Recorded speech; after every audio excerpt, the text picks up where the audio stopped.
सत्यनारायण व्रत कथा तृतीय अध्याय। बोले श्री सत्यनारायण भगवान की जय। पूर्व काल में उल्कामुख नाम का एक महान बुद्धिमान राजा था। वो सत्यवक्ता और जितेंद्रिय था।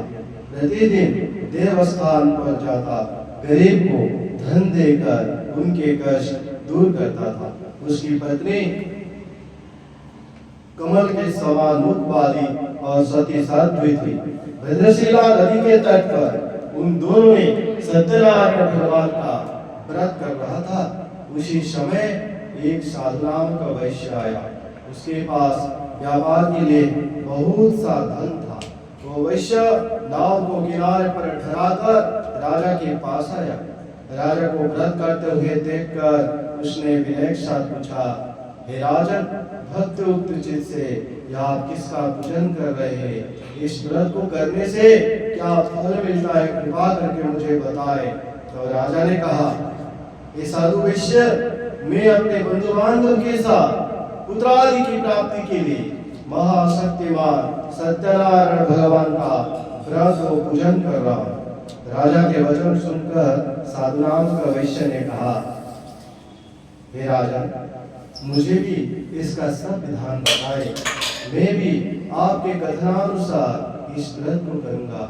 मेरा भी कोई संतान नहीं है।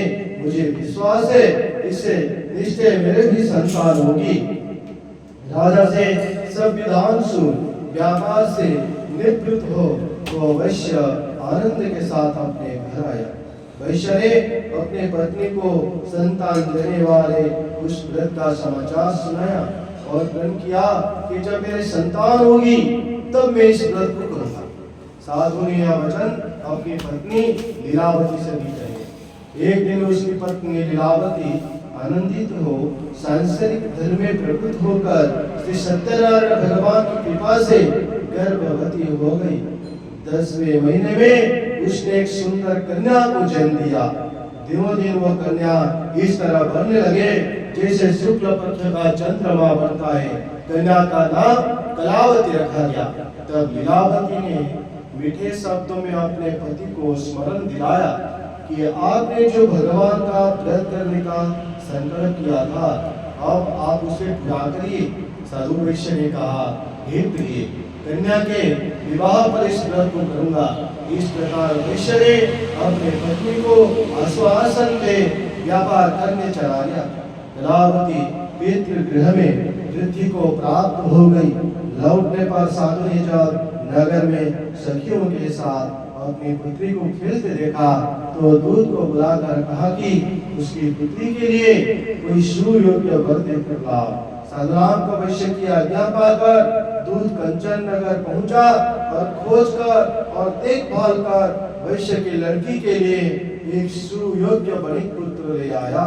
उस सुयोग्य लड़के को देखकर साधु नाम का वैश्य अपने बंधु बांधव के साथ अत्यंत प्रसन्नचित होकर अपनी पुत्री का विवाह उसके साथ कर दिया।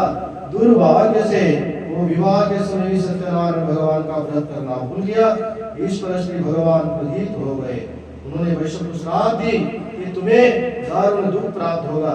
अपने कार्य में कुशल साधु नाम का वैश्य अपने जमाता सहित नाव को लेकर व्यापार करने के लिए समुद्र के समीप स्थित रत्नसारपुर नगर में गया। दोनों ससुर जवाई चंद्रकेतु राजा के उस नगर में व्यापार करने लगे। एक दिन भगवान सत्यनारायण माया की कृपा से